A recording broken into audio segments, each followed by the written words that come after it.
si on compare différents entrepreneurs, puis on voudrait savoir quels sont ceux qui ont le plus de chances de succès, il y a plusieurs variables qui interviennent, mais on pourrait se concentrer sur 3 caractéristiques des entrepreneurs pour voir ceux qui ont le plus de succès. Ceux qui ont le plus de succès, qui deviendraient des fondateurs d'entreprises ayant une certaine importance et une solidité, c'est des gens qui ont beaucoup plus de vitalité que la moyenne des gens. Ce sont des gens qui sont indépendants d'esprit. Ça veut dire qu'ils sont très curieux, très ouverts d'esprit. Ils vont écouter attentivement les idées des autres, mais ce sera leur propre idée qui va être mise en œuvre et leur idée est originale. C'est ce qui va faire leur succès.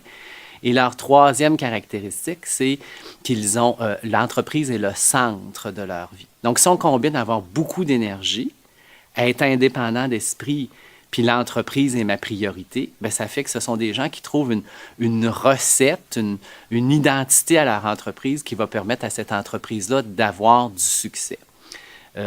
Ces gens-là, qui sont les fondateurs d'entreprises qui ont du succès, vont souvent aussi avoir une vie privée, vont toujours avoir une vie privée, puis parfois dans cette vie privée-là, ils vont avoir une famille et des enfants.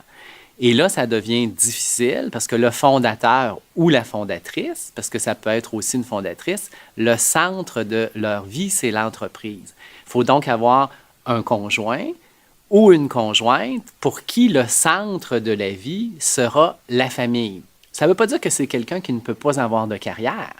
Tout comme pour le fondateur ou la fondatrice, ça ne voulait pas dire que c'est quelqu'un qui ne peut pas avoir de famille, mais il est important d'établir ses priorités. Et il est clair que les entrepreneurs qui créent des entreprises à succès ont fait de l'entreprise le centre de leur vie. Ils ont souvent un conjoint ou une conjointe qui accorde aussi de l'importance à sa carrière, mais qui a fait de la famille le centre de sa vie.